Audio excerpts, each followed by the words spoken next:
Bueno, en primer lugar quiero dar las gracias, indudablemente, no me voy a entretener, pero no puedo omitirlo, es dar las gracias a Sagrario Gómez Cantarino, la investigadora principal del proyecto ese, porque indudablemente es una amiga, es una persona sumamente valiosa, con la cual he colaborado en más ocasiones, y si ella lo considera, pues seguiremos colaborando. Y te agradezco que me hayas invitado a venir, porque la verdad es que soy totalmente no ajena en cuanto a la profesión, pero unida a vosotros por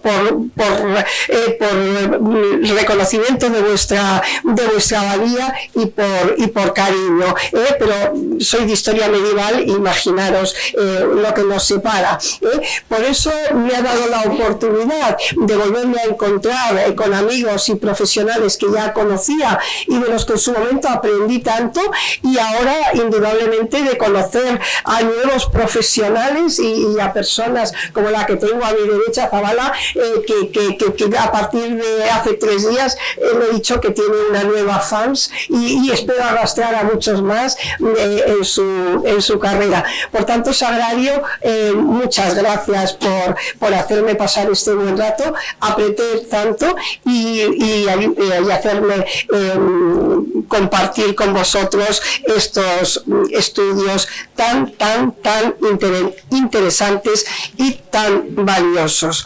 Bien, la mesa que me toca moderar, empoderamiento y sexualidad en deportistas de élite, pues cuenta con 3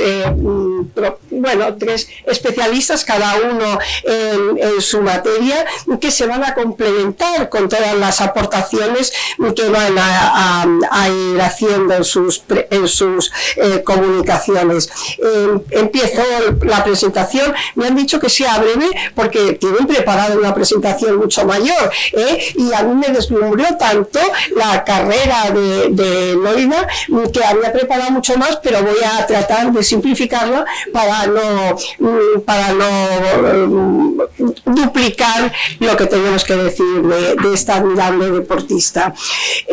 Esta ilustre cacereña nació en Losar de la Vera, en un pueblo de Cáceres, que creo que comparte con el compañero de mesa, y a él se referirá, y ustedes seguro que lo conocen, porque tiene unas figuras verdes de ciclistas y figuras humanas que son dignas de verse, entonces tendremos que aprovechar para recordar a Loida y ir a verlo allí.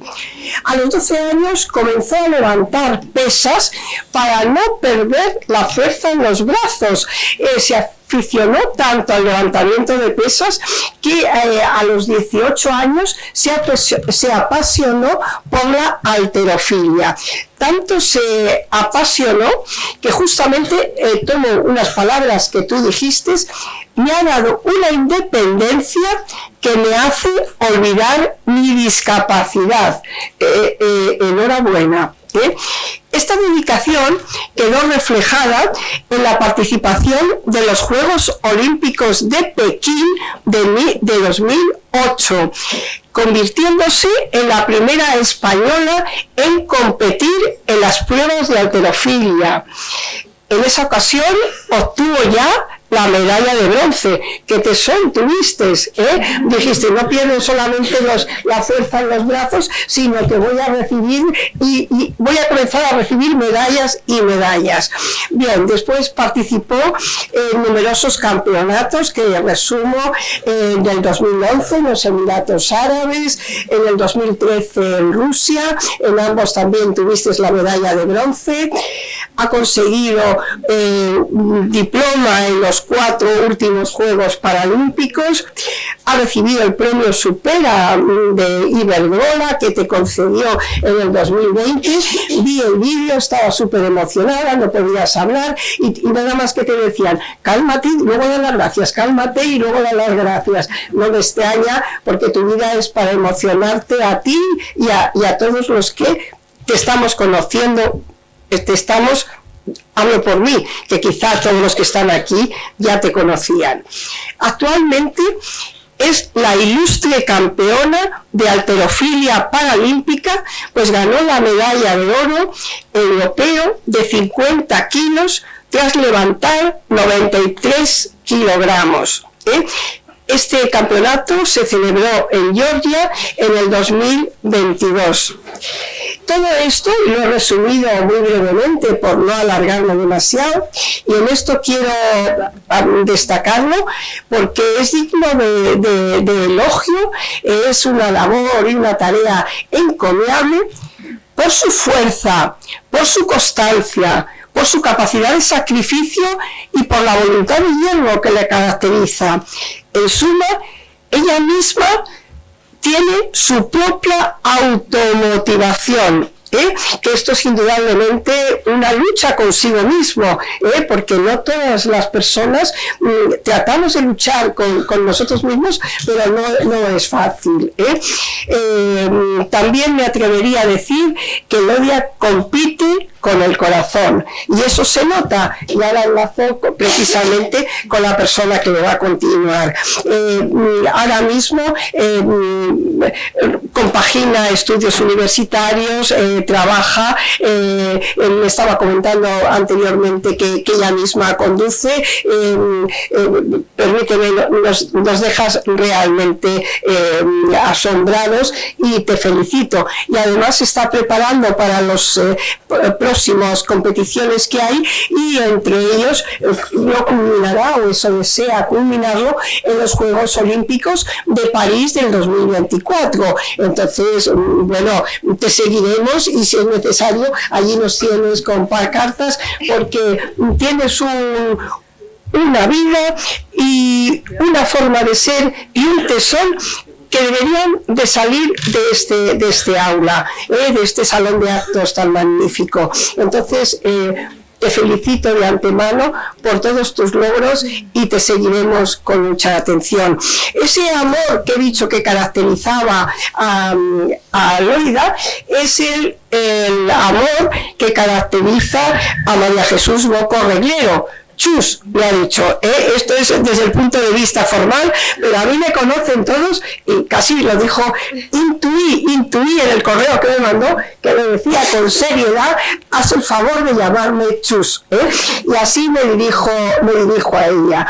Y empezó cuando le dije, dime unas pautas, aunque yo luego he procurado ampliarlas, porque todos han sido tan humildes que digo, oye, dame unas pautas de lo que queráis que yo entresaque de vuestro currículum, y resulta que es que me han mandado 2 líneas cada uno, y digo, pero bueno, y luego cuando he indagado digo, pero qué humildes. Bien, entonces Chus lo único que me dijo es que realizaba la profesión más bonita del mundo, la enfermería, y que todo lo hacía con amor.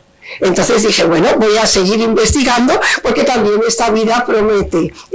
Entonces, bueno, ella, Chus, estudió grado en enfermería, especialidad en enfermería pediátrica y experto en gestión y calidad. Esta dedicación, esta especialidad, le ha permitido entrar en contacto con personas que han sufrido lesión medular en este hospital, en el que, y luego tendrán oportunidad de exponerlo, estuvo durante un tiempo. Es también profesora asociada clínica en la Universidad de Castilla-La Mancha. ¡Qué estupendo poder enseñar precisamente lo que tú diariamente practicas! Porque hay otros que enseñamos cosas que no las tenemos que estudiar primero, pero a ti no te hace falta estudiar, porque resulta que vas por la mañana a hacer prácticas y por la tarde lo cascas, Entonces es una maravilla transmitir la educación, podríamos decir, de primera mano. Eso indudablemente es impagable también. Participa indudablemente en el proyecto europeo sobre educación sexual y de género y multicultural en el que estamos hoy asistiendo. Su objetivo primordial en todas estas tareas, como ella insiste, es la esencia de la enfermería. Quiere que su labor como enfermera esté presente en todo. Es indudablemente, como ella dice, una profesión bonita, es una profesión a la que dedicáis la mayoría un esfuerzo grande, pero se hace con dedicación, porque es una profesión que es vocacional.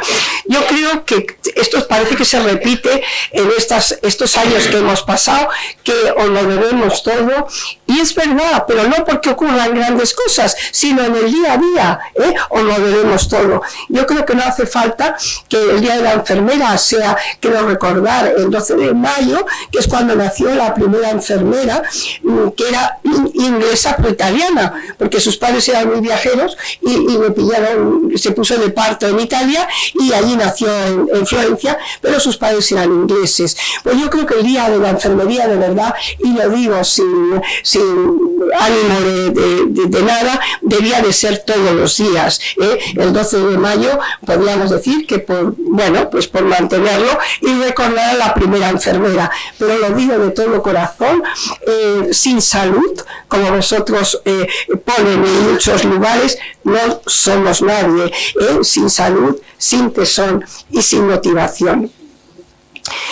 Por último, pero no por eso menos importante, porque aquí forman un equipo, un tándem, tenemos a Jorge Pérez, que también es una persona, iba a decir también insatisfecha. No, nadie está insatisfecho, lo voy a explicar. Es insatisfecho en el sentido de que estudió nutrición humana y dietética en la Universidad Autónoma de Madrid. Ha realizado distintos cursos de nutrición deportiva en la Universidad también de Madrid, Francisco de Vitoria, y también cursos de nutrición personalizada en la Universidad de Navarra. Pero para él todo esto era insuficiente y actualmente se encuentra cursando el 4º curso de grado en enfermería en la Universidad de Castilla-La Mancha. Es el técnico y coordinador del proyecto europeo que, es decir, simplemente es el técnico y el coordinador, parece que dices, bueno, pues muy bien, ser coordinador por los años que llevo yo en la docencia y coordinando cursos, de verdad créanme que no es nada fácil, y esto también es un trabajo meritorio que hay que tenerlo en cuenta. Entonces, no quiero alargarme más por no quitar tiempo, porque verdaderamente los protagonistas son ellos, uno por su realización, el otro por su dedicación y el otro porque le cuida lo que tiene que comer, que para ella me acaba de decir que se lo tiene que poner delante en un post-it lo que no debe de hacer, y con el tesón que tiene seguro que lo cumple. Bien, pues tenéis que vosotros dar la palabra para hablar.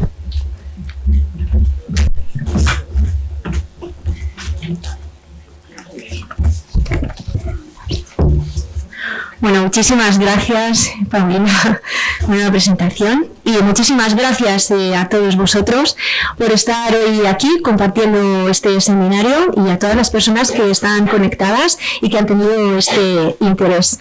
Nosotros vamos a hablar de lesión medular, de sexualidad y de deporte, centrándolo en la mujer. Y qué mejor persona que Leira Zabala, que es justo una de las personas donde se hace muy patente esa frase que ponemos al final de nuestra presentación, ese desafío de ser mujer. Bueno, como habéis podido observar, estamos en el Hospital Nacional de Parapléjicos, y aquí a lo que nos dedicamos es a atender y a cuidar a pacientes con lesión medular. Nuestro único y principal objetivo es prestar cuidados de calidad a estos pacientes, pero considerándolos como lo que son, como personas. Las enfermeras, dentro de ese equipo multidisciplinar del que nosotras formamos parte, podemos ejercer el cuidado acompañando a las mujeres en todas sus diferentes etapas. ¿Y cómo podemos hacerlo? Pues viendo cuáles son sus necesidades, observando cómo perciben ellas la sexualidad, viendo cómo es ese proceso de adaptación para aproximarnos a unos cuidados más específicos en este área, porque tenemos que recordar que la sexualidad es una característica muy importante en la vida de una mujer. ¿Pero qué es eso de la lesión medular? No nos vamos a detener mucho en este aspecto porque el doctor Vargas ya nos lo ha explicado. Solo recordaros que es la pérdida o la alteración de la movilidad, de la sensibilidad o de la inervación autónoma, que está ocasionada porque hay una alteración en las estructuras nerviosas que están dentro del canal medular. Así que la parte del cuerpo que quede por debajo de esa lesión pues queda aislada de los centros cerebrales. Puede deberse a causas traumáticas y a causas médicas y se clasifica atendiendo a diferentes aspectos. Ya nos ha dicho Eduardo que según el nivel de lesión hablaríamos de tetraplegia si la lesión se produce en los segmentos cervicales de C1 a C8 y paraplegia cuando esa lesión es a partir de C8. Si viéramos la extensión, hablaríamos de una lesión completa cuando no tenemos ni movilidad, ni sensibilidad, ni el sistema nervioso autónomo está operativo, e incompleta cuando hay una preservación total o parcial de alguna de estas cosas. Y en cuanto al nivel neurológico, seguimos la clasificación ASIA, que establece 5 categorías dependiendo de la severidad que tenga la lesión. Así que sería A, una lesión completa, no hay sensibilidad ni hay tampoco movilidad por debajo de la lesión. Un ASIA B sería una lesión incompleta en la que hay sensibilidad pero no hay movilidad. Un ASIA C sería una lesión incompleta en la que hay sensibilidad y hay fuerza pero los músculos no se consideran funcionales. Un ASIA D es una lesión incompleta en la que hay sensibilidad y esos músculos que son importantes, que son claves en el movimiento, sí son funcionales. Y un ASIA E es una lesión incompleta en la que la sensibilidad y la movilidad son normales. La lesión medular conlleva un montón de alteraciones, un montón de complicaciones, las hemos puesto aquí, y entre ellas están la vejiga y el intestino neurógeno. Nosotros decimos a los pacientes cuando los recibimos que a partir de ese momento su vejiga y su intestino tienen un nuevo apellido y es neurógeno. Tienen dolor neuropático, pueden tener insuficiencia respiratoria, lesiones por presión, hipotensión metostática y un largo etcétera. Pero es que la lesión medular representa un cambio muy profundo en la sexualidad, tema que además ha sido tabú a lo largo de la historia y que han definido distintos autores desde distintos puntos de vista. Nosotros nos quedamos con la definición que da la OMS, que dice que es un aspecto central del ser humano que está presente a lo largo de toda su vida y que abarca las relaciones y las identidades de género, el erotismo, la intimidad y el placer. Y es que además se vive y se expresa también a través de los pensamientos, de las fantasías, de las emociones. Y es que sexualidad tiene que ver con autoestima, tiene que ver con dignidad, tiene que ver con los derechos humanos y con la identidad de la masculinidad y de la feminidad y cómo estas se ven alteradas. Es una característica inherentemente humana. La tenemos todos desde que nacemos hasta que morimos, pero no es igual a sexo y no es igual tampoco a reproducción. Y además es independiente del color, de nuestra raza, de nuestra etnia, de si tenemos unas medidas corporales perfectas, de si somos bajos. Da igual cómo seamos, está presente en todos los seres humanos. Y un aspecto muy importante en la sexualidad es la salud sexual, que la OMS define como el estado de bienestar físico, mental y social en relación con la sexualidad, que además requiere de un enfoque positivo y respetuoso de la sexualidad y también de las relaciones sexuales, así como la posibilidad de tener relaciones sexuales placenteras y seguras, libres de toda coacción, de toda discriminación y de toda violencia. Y fijaros, es importante que estableció el día 4 de septiembre como Día Mundial de la Salud Sexual.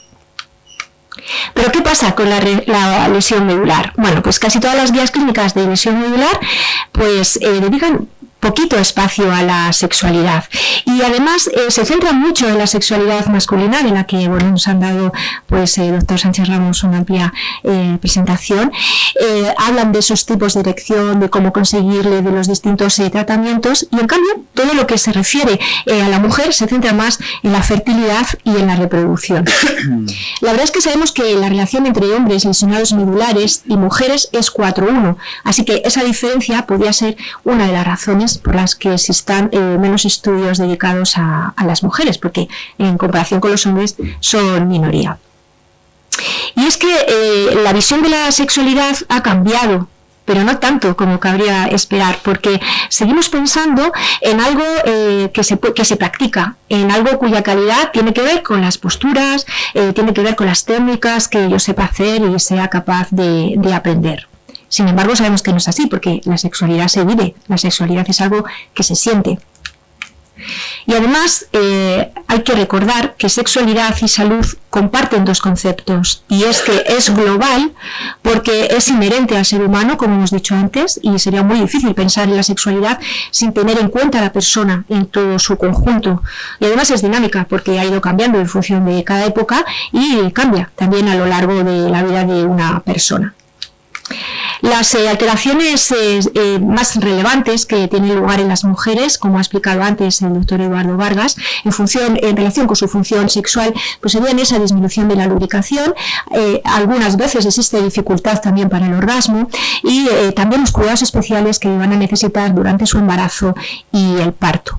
Y es que las mujeres parten de un modelo de sexualidad menos genitalizada, tienen una sexualidad más rica, que está basada en la comunicación, en las fantasías, en los juegos eróticos, y eso les puede dar la posibilidad de obtener sensaciones orgásmicas con la estimulación de zonas erógenas no genitales que están fuera de donde llega su lesión medular.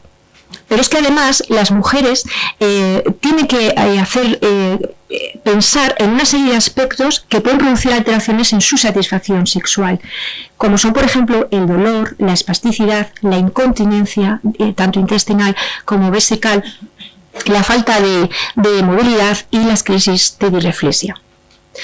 Con todo este panorama, la sexualidad se convierte en un reto para estas mujeres, porque además de asumir todas estas complicaciones que derivan de la propia lesión medular, pues es que resulta que tienen que adaptarse a su situación, tienen que ver su nueva imagen, tienen que jugar con temas como la autoestima y el concepto que tienen de sí mismas, así que tienen que adaptarse a su nuevo modelo de sexualidad.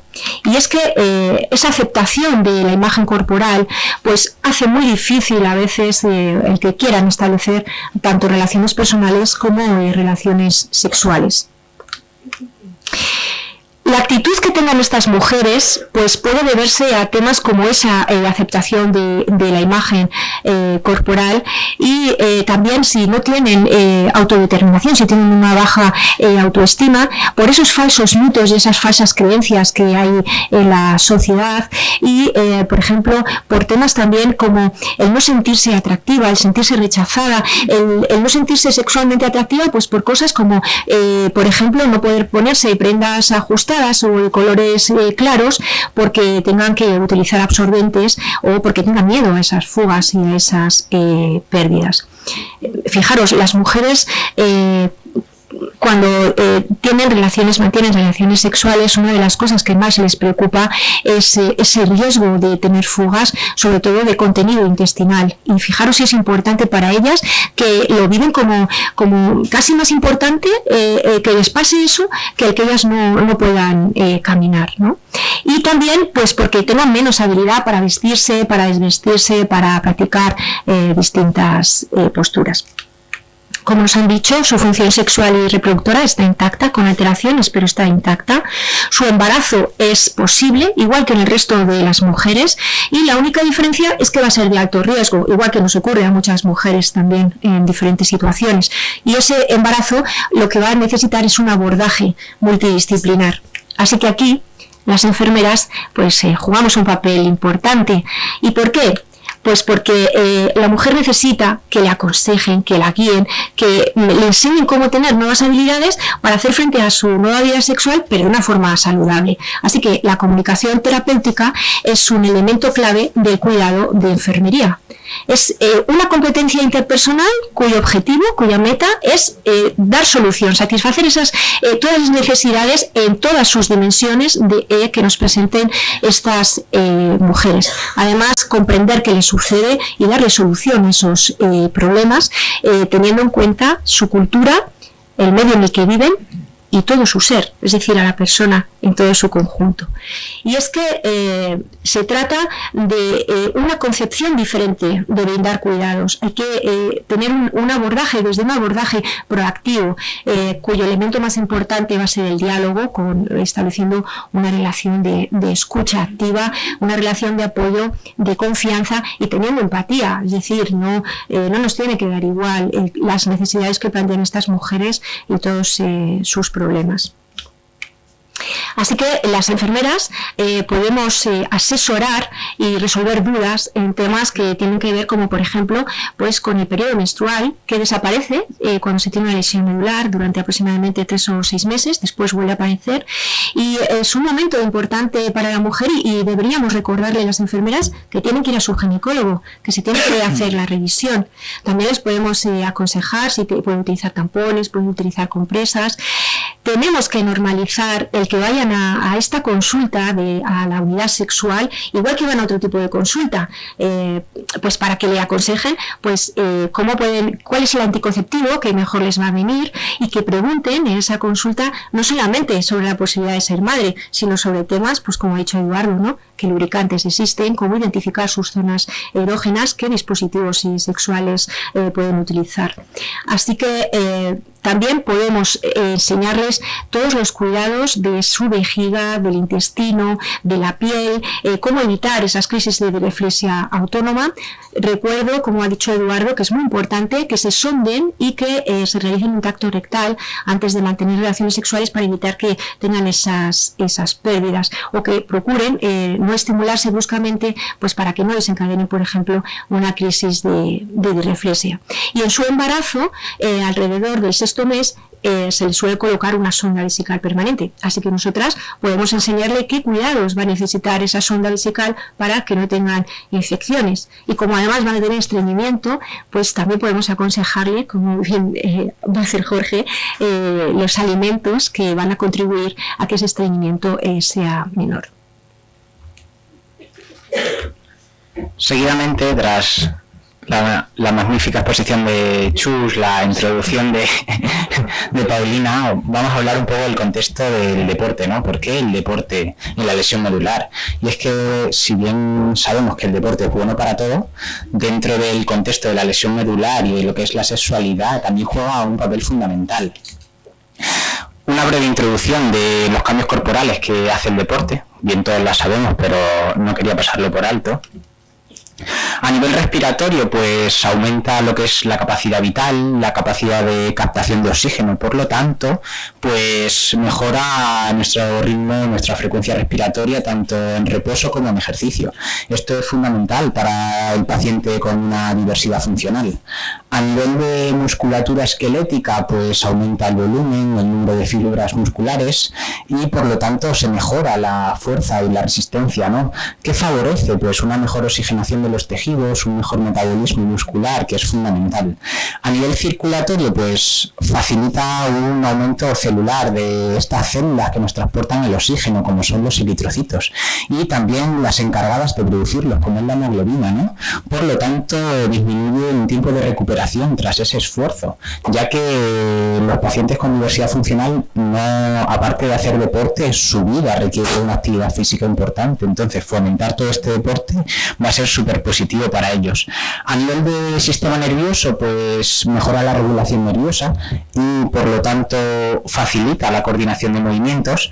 Y por último, a nivel metabólico, pues mejora el funcionamiento a nivel glandular en todo el sistema y mejora también la regulación de glucosa, ¿no? Cuando vemos las hiperglucemias, la elevación de glucosa en sangre, siempre nos preocupamos por la dieta, antidiabéticos orales, insulina, pero siempre dejamos de lado ese ejercicio y se nos olvida que hay una resistencia periférica en la musculatura que por medio de este ejercicio podemos favorecer también. En cuanto a los cambios a nivel psicomotor, pues mejora el conocimiento del propio cuerpo, ¿no? Que decir, en la lesión medular va a ser súper fundamental. Mejora la coordinación visiomotora y mejora también la coordinación temporoespacial. En cuanto al propio paciente, sus alteraciones del déficit motriz, pues a nivel de tono muscular se ha visto que influye en la regulación del tono y va a mejorar su posicionamiento y sus actividades a realizar. En cuanto a la postura, pues mejora la funcionalidad, permite que adquieran unas mejores posturas y en el desempeño del día a día va a ser muy favorecedor. En cuanto al movimiento, mejora la fluidez de movimiento y compensa el propio déficit que tiene el paciente. Y en cuanto al equilibrio, pues mejora el equilibrio no solo a nivel dinámico, sino también en estático. ¿Y por qué el deporte aquí, no? Pues un poquito unas pinceladas de deporte y sexualidad. Pues en cuanto al sex appeal, como todos conocéis, pues mejora lo que es la autoimagen de la persona, permite una mejor relajación en la práctica sexual. A nivel de rendimiento, no solo en el deporte, sino también en otros sitios como puede ser el acto, pues despierta un mayor deseo, permite unas relaciones sexuales mucho más satisfactorias y a nivel hormonal, relacionándolo con los cambios, pues favorece una excitación sexual y un mayor placer gracias a esas famosas endorfinas que siempre nos dicen y reduce a su vez el envejecimiento sexual. Aparte de por qué estamos aquí, ¿no? Y por qué esta loida, porque todo está muy bien en el concepto teórico, pero qué mejor parte que una representante o que tiene sus propias vivencias nos exponga. Antes de pasar con la entrevista con ella, vamos a hacer un breve resumen de lo que es la presentación. Bueno, pues resumiendo esto lo que hemos visto, deciros que las alteraciones en la sexualidad pues pueden producir un efecto negativo en la integración y también en la calidad de vida de estas mujeres, que las personas con lesión medular experimentan los mismos deseos sexuales, los mismos sentimientos que el resto de la población, que es un error pensar que son seres asexuados, que las mujeres con lesión medular tienen su propia sexualidad, es una sexualidad fruto de esas necesidades, de sus propios deseos. Igual que no hay dos mujeres iguales, tampoco hay una sexualidad, una única sexualidad, hay sexualidades tan diversas como diversas y variadas somos las personas, ¿no? Y la mujer con lesión medular debe intentar asumir esa situación y, si ella cree oportuno y así lo quiere, plantearse, ¿por qué no?, la posibilidad de ser madre. Además, el deporte, como ha dicho Jorge, influye de manera positiva en la salud sexual de las personas y deben de ser asesorados por profesionales, lo que volvemos una vez más a ese abordaje multidisciplinar. Las enfermeras enseñamos el autocuidado, la valoración y la aceptación de las personas como ser único y singular, con todos sus miedos y con todas sus dudas, para promover el crecimiento, alentándolas y apoyándolas. Pero es que debemos abarcar todas las esferas del ser, es decir, hay que crear un tratamiento holístico e integral y además ayudar a construir nuevas rutas, nuevas identidades. Debemos formarnos para orientar y asesorar a las personas, evitando emitir juicios de valor y evitando las expresiones de usted ya no está para eso. Usted preocúpese solamente de su rehabilitación. Ojalá consigamos que esto desaparezca de nuestro vocabulario. Entonces, ¿por qué estamos aquí, no? Un artículo publicado en 2018 por unos compañeros de la Universidad de Barcelona, ¿no? Pues en sus conclusiones, que son extraídas de él, pues vieron cómo la sexualidad en la diversidad funcional, ¿no? En la discapacidad aún hay carencias. ¿Por qué? Pues porque son escasos los programas de formación, de intervención. Y por si fuese poco, los pocos que hay una escasa accesibilidad a esos servicios. Reflejaron también que es una necesidad trabajar desde todos los entornos, no el entorno sanitario que generalmente nos movemos, sino a nivel de familia, escuela, sociedad. De ahí que en la jornada de inauguración hayamos traído a representantes del ayuntamiento, de atención primaria, de la universidad, porque es una responsabilidad de todos. Además, es fundamental ampliar lo que es la educación sexual a aspectos conductuales y sentimentales, ¿no?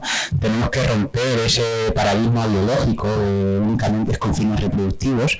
¿Y cómo lo vamos a llevar a cabo? Pues con proyectos de investigación como el que estamos enmarcados, con formación de profesionales y con un aumento de la información y educación sexual, como son jornadas como esta. A continuación os voy a poner un vídeo de quién es Loida, porque lo sabemos muy bien a concepto teórico, pero vamos a ver en qué se desempeña y vamos a comenzar con la entrevista.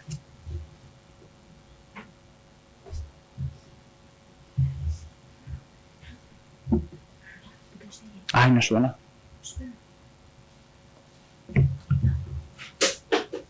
Sube volumen.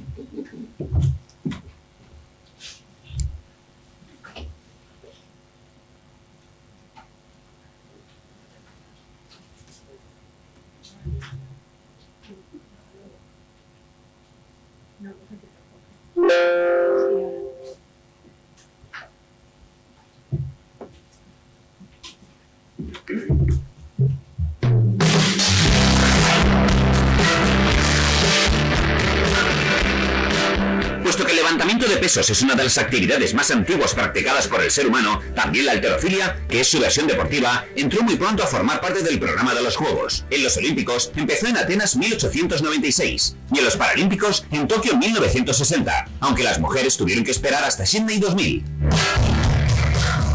A diferencia de la halterofilia olímpica, en la que los deportistas levantan las halteras estando de pie, en la paralímpica se lleva a cabo con el levantador tumbado de espaldas sobre un banco en la llamada modalidad press de banca. Compiten deportistas con lesión medular, amputación, parálisis cerebral o discapacidad física de otro tipo, pero todos ellos deben reunir unos criterios mínimos de elegibilidad basados en sus capacidades. La principal diferencia entre la halterofilia olímpica y paralímpica es que en la halterofilia olímpica son dos movimientos, arrancada y 2 puntos. Y nosotros tenemos un tipo de movimiento que es encima de press banca, que es un poquito más ancho que la de powerlifting, y también nos ayudamos con cinchas, podemos poner una o 2 máximas. A yellow gets this. 91 at the opening round, 95 the target here.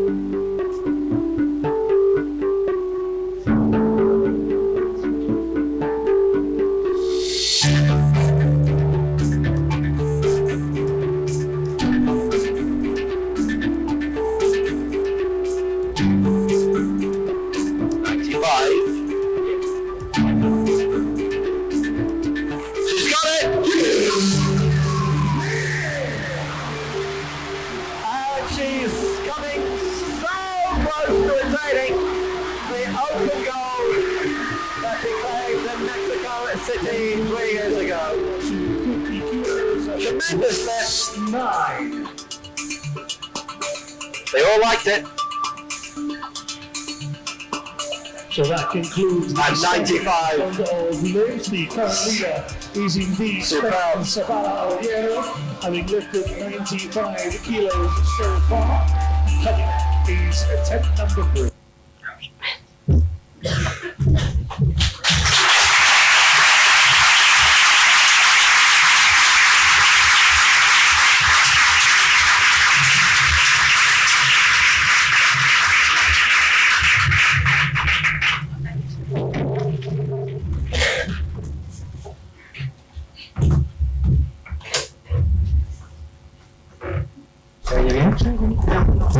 Ahora sí, ¿no?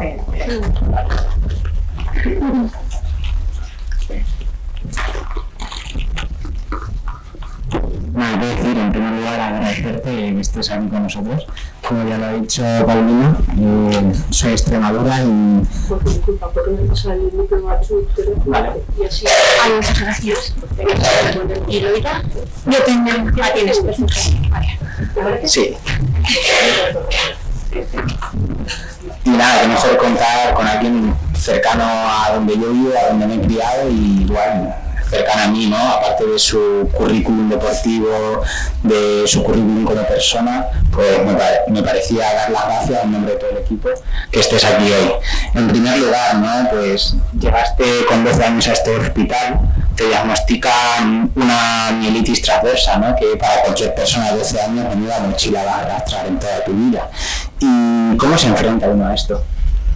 Pues para mí, claro, fue sencillo emocionalmente porque al final cuando eres tan pequeño pues no te preocupas de qué va a ser de ti, no tienes esa incertidumbre de qué vas a hacer en el futuro, si vas a poder o no caminar y no te preocupa eso, pero sí que es cierto que te sorprende mucho la reacción de la familia porque dices, sus caras están con esa incertidumbre, ese miedo, esa tristeza que siendo tan pequeño no lo entiendes. Y sí que es cierto que claro, me aburría muchísimo porque estuve 4 meses en una cama de hospital en el Niño Jesús de Madrid y las horas pasaban demasiado lento, fueron 4 meses yo diría que los más largos de mi vida. Y afortunadamente pude tener la plaza para venir a este hospital. En este hospital me dieron el mejor regalo de la vida, que es sentarme al segundo día por primera vez en una silla de ruedas, y eso me dio la libertad que no había tenido en esos últimos 4 meses. Había podido por fin salir de una cama de hospital y salir al patio, notar la brisa en la cara, escuchar los pájaros. O sea, al final son regalos de la vida que no valoramos y que lo tenemos ahí, y ese regalo para mí fue algo súper importante, y yo sabía que al hospital tarde o temprano me tenía que devolver el regalo, y por eso monté aquí la fundación, porque para mí este hospital es muy especial. Marina, acabas de decirnos que te sentaste al segundo día. Cuando tú te sientas y te miras en el espejo, ¿qué ves? ¿Qué se te pasa por la cabeza? Pues es que lo primero que dije es cómo se maneja esto, porque claro, era la primera vez que me sentaba en una silla de ruedas. Y no, empecé hacia adelante. Claro, yo era súper pequeña, encima 4 meses alimentándome vía intravenosa, o sea, no tenía casi fuerza ni nada. Entonces se me dificultaba mucho, porque sí que pesaba mucho.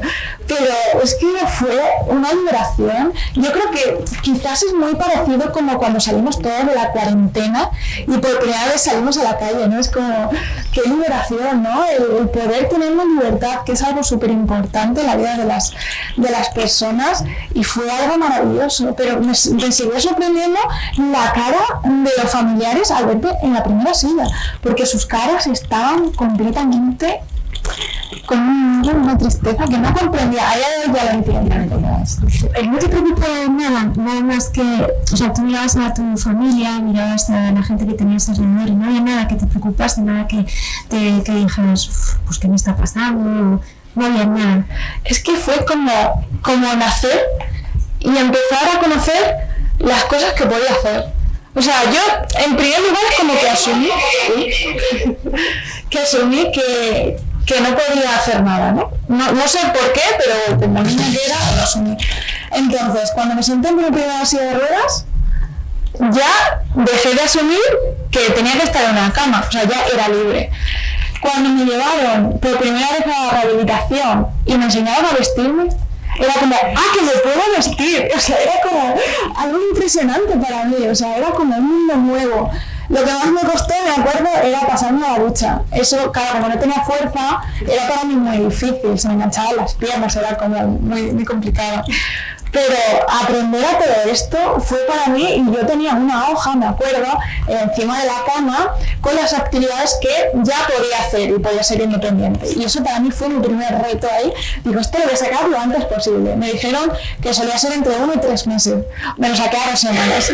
En 2 semanas, porque era para mí como un reto personal, y fue algo increíble para mí. Muy bien, la vida sigue creciendo, ¿no? De esos 12 años va evolucionando, la adolescencia, la famosa menarquia, para que lo conozcáis, la primera regla, ¿no? ¿Y cómo te enfrentas a ello? ¿Cómo te asesora la familia, o cómo te mueves en el entorno de tus amigas comentándolo? Pues fíjate que antes no había nada de información, pero absolutamente nada. A mí nunca me dijeron, oye, pues pásate por ginecología. O sea, es verdad que era muy niña, pero cuando estuve aquí a los 18 años tampoco me lo recomendaron, ¿no? Entonces para mí, la primera vez que mi sangre es como, creo que tengo una regla, pero era en plan algo como, puede ser, no sé. Entonces se lo pregunté como a mi tía, digo, creo que tengo una regla, no sé qué, y no había mucha información de ello. O sea, fue como, no sé, lo tomé como algo normal, pero no tenía información de ello, ni que había que empezar con las revisiones. O sea, ya a la edad adulta es cuando empecé a tener revisiones de ginecología, porque nadie me lo recomendó, y llevo con anticonceptivos en pastillas pues unos 6 años, pero empecé a tomarlo no porque alguien me lo recomendase como tal, sino porque yo, por ejemplo, que compito en categorías de peso, yo cuando tengo la regla, imagino que como cualquier mujer, pues subo aproximadamente de medio kilo a 1 kilo de peso por retención de líquidos. Entonces quiero controlar cuándo tengo la regla. O sea, si tengo una competición, pues no quiero que me venga, obviamente, para no subir de peso. Entonces, claro, ese tipo de cosas sí que nos faltaban en el pasado. Y esa ley de adolescente, como el resto de los adolescentes, sentía atracción por alguien y había algún chico que te gustase en esa adolescencia y te preocupaba cómo te pudieran ver los chicos en este caso. Pues mira, yo empecé a tener mi primera relación estable a los 15 años y bueno, estuve con ese chico hasta los 18 aproximadamente y siempre he sido una persona que me he querido mucho. La discapacidad no cambió eso en mí y me seguía viendo pues tal y como era. Yo pienso que para que los demás puedan conocerte te tienes que querer mucho a ti misma, porque si no al final pues te vas a un rincón de una cafetería y no te va a conocer nadie. Entonces yo siempre he sido muy insegura de mí misma y me he querido mucho, entonces no he tenido problema a la hora de conectar con alguien en ese sentido. A nivel de relación sexual, pues lo mismo, no tuve casi formación, nada, o sea, al final es todo lo que comentas en clase, lo que indagas por internet y demás, pero era una problemática en el pasado, porque al final tú no tenías ese conocimiento, no solo para no tener un embarazo no deseado, sino para evitar enfermedades, ¿no? Y bueno, tuve la suerte de que al final nunca me pasó nada, ¿no? Y me pude informar bien por mi cuenta, pero en mi familia era un tabú eso. ¿Y dónde buscabas esa información? Pues eso, en internet, indagar mucho, porque es que no había nada de información. Y afortunadamente teníamos internet por algo. Cuando acudías a tus revisiones al hospital y demás, ¿algún profesional por primera vez te nombró todo lo relacionado con la sexualidad? O de ser así, ¿quién? Y si nadie te lo nombró, ¿de quién te hubiese gustado recibir esa información? Pues ojalá hubiera tenido esa información, no la tuve ni siquiera de mi familia, desafortunadamente, y sí que me hubiera gustado, o sea, por ejemplo, de la ponencia que acabas de dar, ¿no?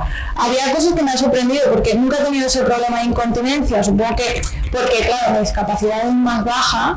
Pero si en ese momento, antes que tenía la discapacidad un poco más alta, antes lo tenía hasta aquí, ahora ya, claro, solo todas las piernas, pero cuando la tenía tan alta, sí me hubiera gustado decir, oye, ten cuidado, porque quizás puedes tener una incontinencia, no sé qué.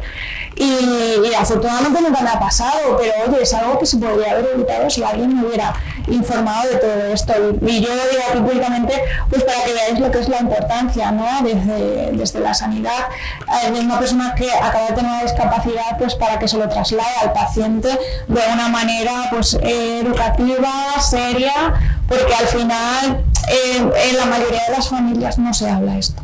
Porque entonces dijiste, amigo de esto, nos dijiste a Jorge y a mí que tu familia era como un poco tabú, ¿no? Sí, totalmente. ¿No? Y con tu madre de esto no hablabas, ¿no? No, una vez se encontró un plástico de un preservativo y madre mía, qué bueno. Sí, ¿verdad?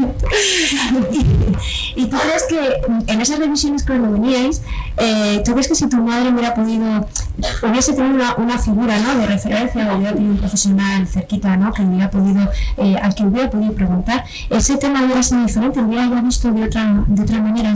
Yo pienso que sí, porque se lo hubiera tomado con más seriedad, porque le hubiera hecho entender que la sexualidad es algo que va a pasar.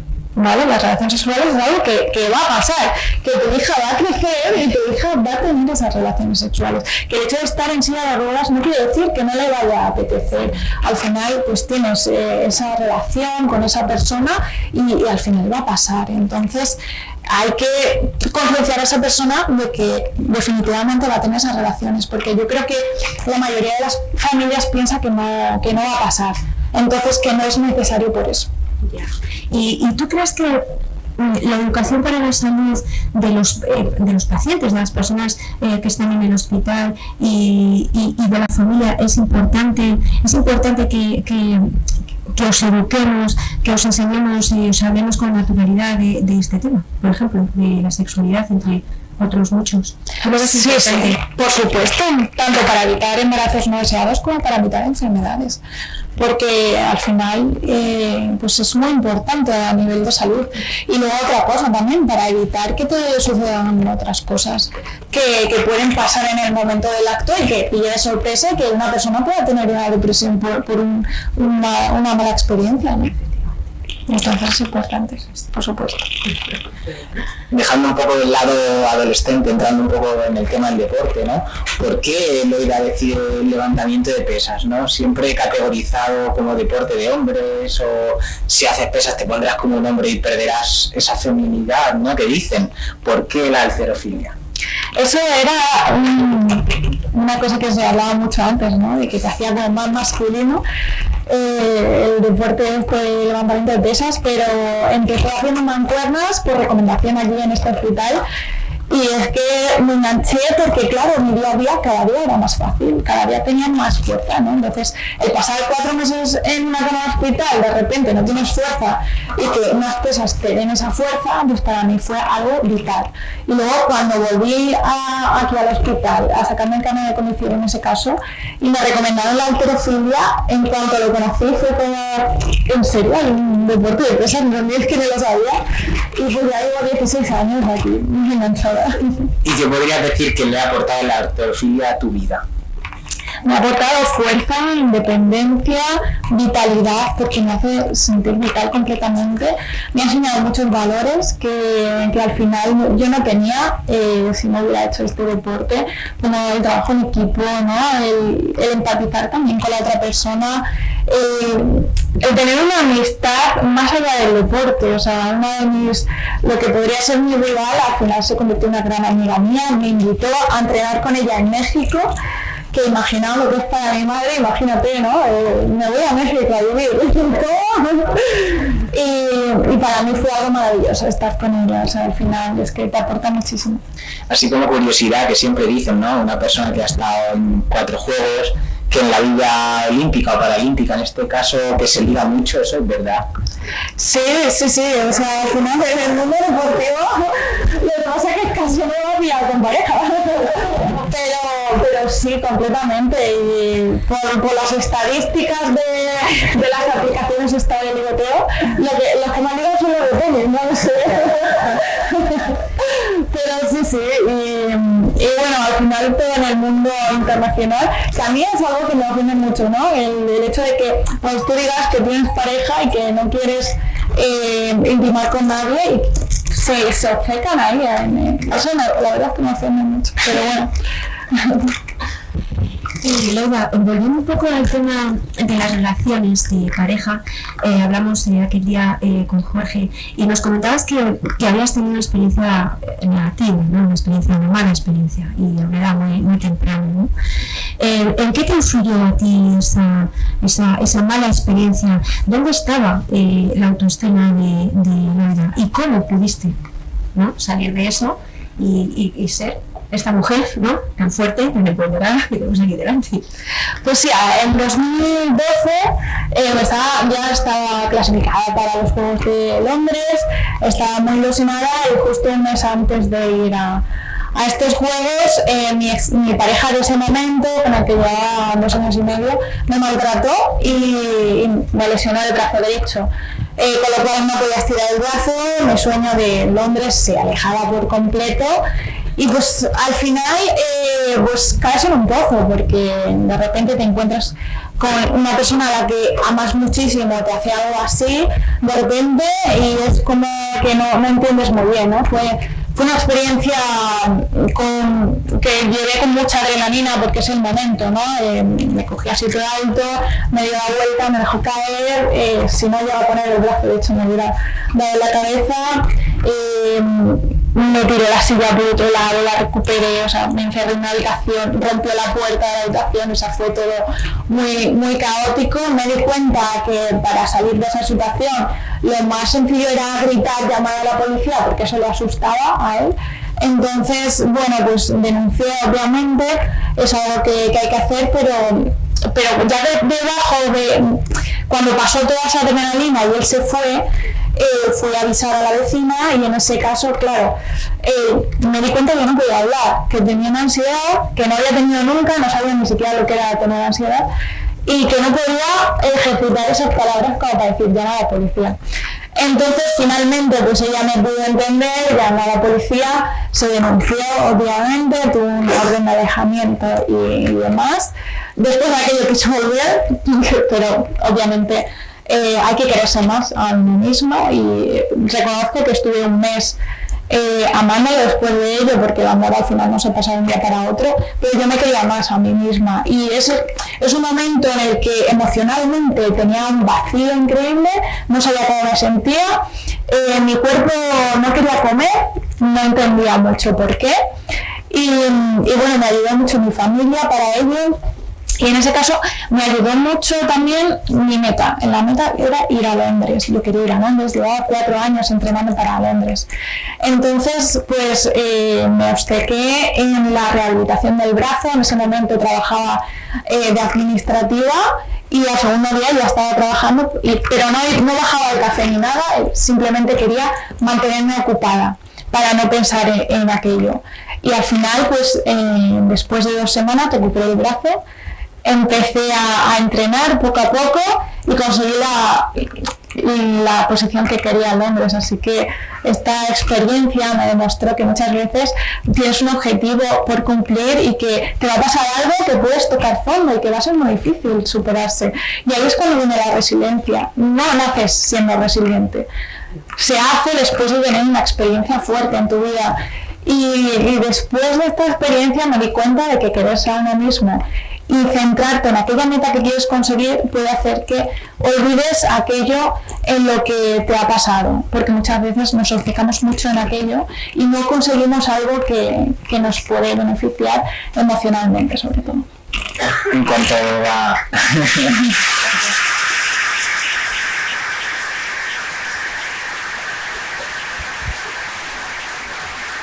tema de sociedad, ¿no? ¿Crees que ya la experiencia con la vecina y demás sigue habiendo mucho sentimiento de compasión en cuanto al paciente con diversidad funcional o con lesión medular o con otro tipo de diversidad? Pues yo pienso que sobre todo en las personas mayores quizá, ¿no? Porque antes había otra ideología, ¿no? De las personas con discapacidad, pero pienso que todavía falta mucho por cambiar. Sí que es cierto que los más pequeños son los que antes absorben la información, y algo muy curioso que me ha pasado en varias conferencias es que han hecho dibujos de mí y en ningún momento me ponen la silla.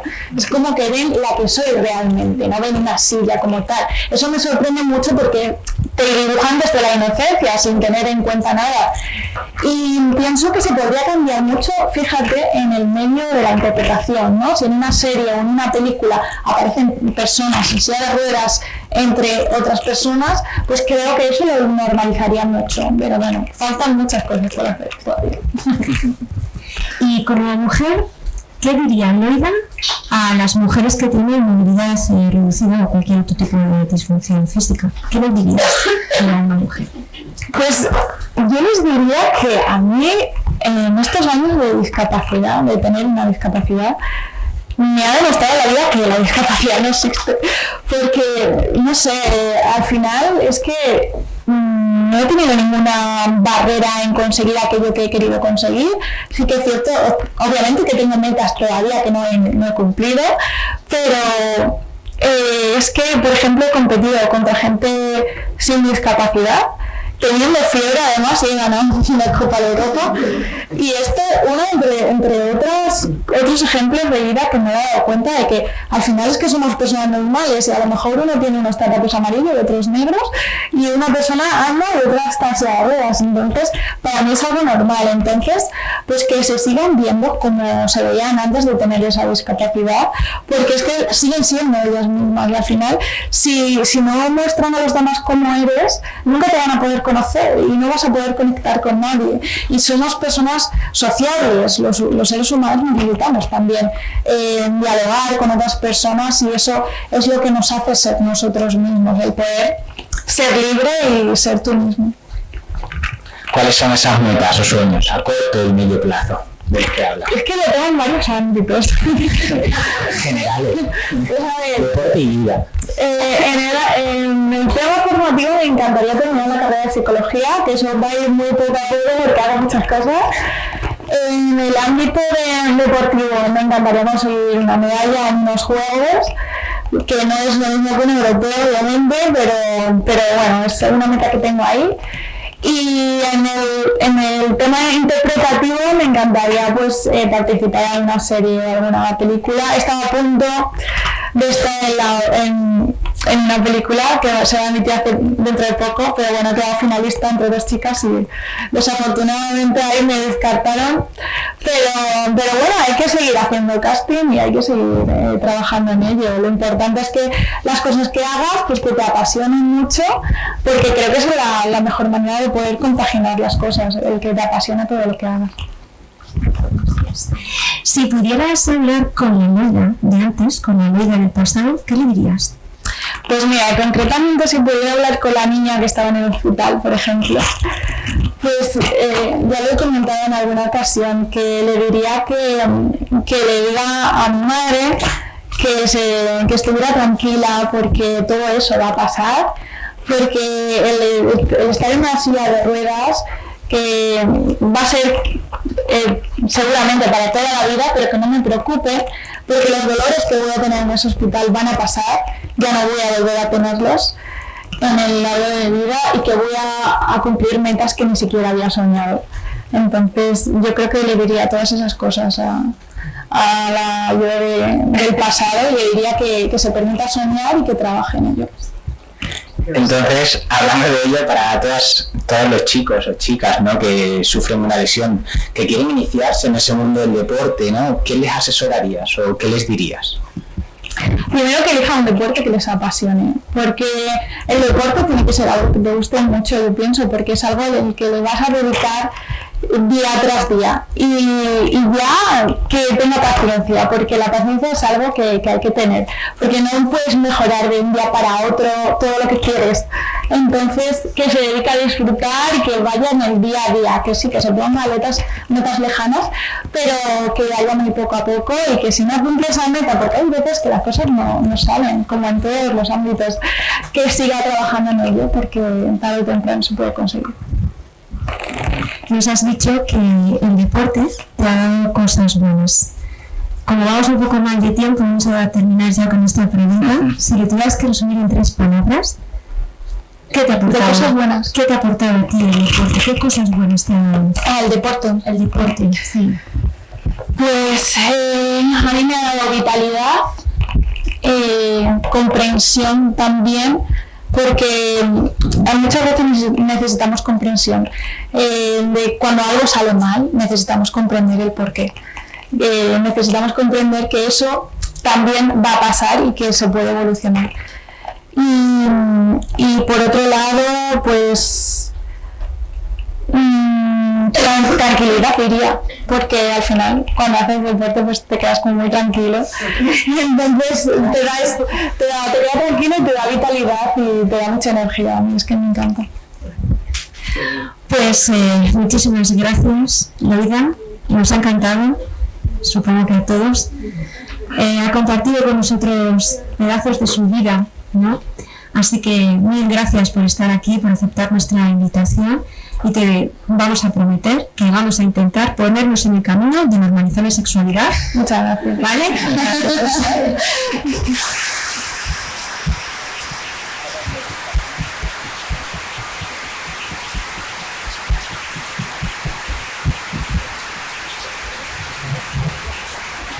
Estás fascinada por tu deporte, y a nosotros nos has apasionado también con tu vida, con tus palabras, con tu forma de ser, y yo creo que todo esto, como decía al comienzo, tiene que salir de aquí, no solamente para personas que tengan una lesión medular, sino es que el ánimo que tú tienes, tu vitalidad, tu optimismo y tu tesón, yo me atrevería a decir, y perdonar que diga esta opinión personal, no la tiene parte de la gente joven de hoy día. Entonces lo sacamos de este curso, lo sacamos de parapléjicos y lo transmitimos a nivel de toda la juventud.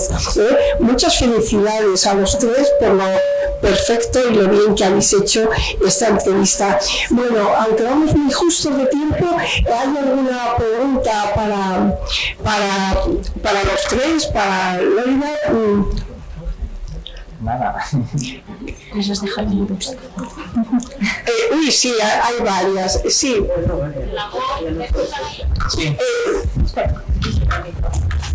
Sí, vamos a procurar que las preguntas sean muy concisas para que las respuestas también no sean no alargarnos demasiado.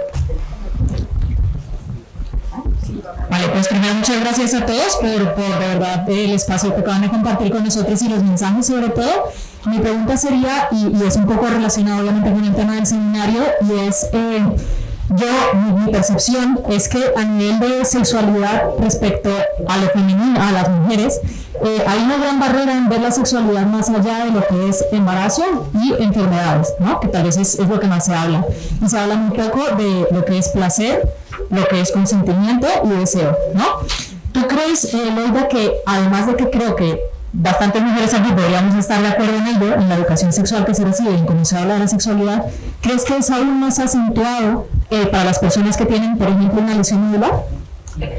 Bueno, yo creo que el consentimiento, pues obviamente, ¿no? Pues tiene que ser tanto para personas con y sin discapacidad.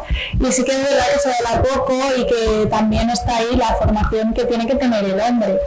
Porque yo sí he tenido momentos en la vida en los que yo he dicho no y han intentado. Entonces falta mucha educación en ese sentido y el consentimiento es la base primordial.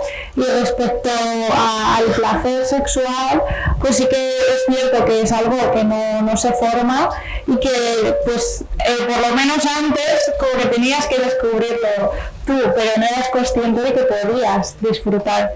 Entonces sí es algo que yo por lo menos sí tuve esa falta en el pasado. Muchas gracias. ¿Había alguna pregunta allí al fondo? Hola. Sí.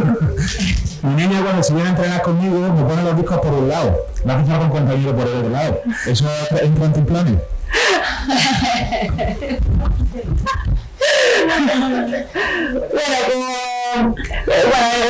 Es una de las personas que entrena con el proyecto de la Fundación Loida Zabala. Estoy súper orgullosa de él por todo lo que está consiguiendo. Ya ha sido campeón de España en su categoría. Y sí, por supuesto, el programa va a seguir. Así que tú sigue dándole duro que Paula va a seguir viniendo a entrenar contigo. Muchas gracias. La verdad es que seguiríamos hablando contigo muchísimo tiempo porque yo tenía muchas preguntas o varias preguntas para hacerte a ti, que nos hablases de tu fundación, que ha quedado un poco en el aire, aunque sabemos de los buenos resultados que tiene y el motivo que te llevó a fundarla, pero quizá lo dejamos lógicamente para otra ocasión. También de la figura de tu entrenador, quedan muchas preguntas pendientes y espero que no en un seminario de este calibre, pero que tengamos oportunidad, si así se considera, invitarte a una conferencia cuando se considere oportuna y seguir charlando contigo porque nos has enseñado muchas cosas desde el punto de vista médico y yo por la parte que me toca desde el punto de vista humano. Os felicito a los tres por haber hecho que esta mesa creo que haya sido un éxito. Muchas gracias.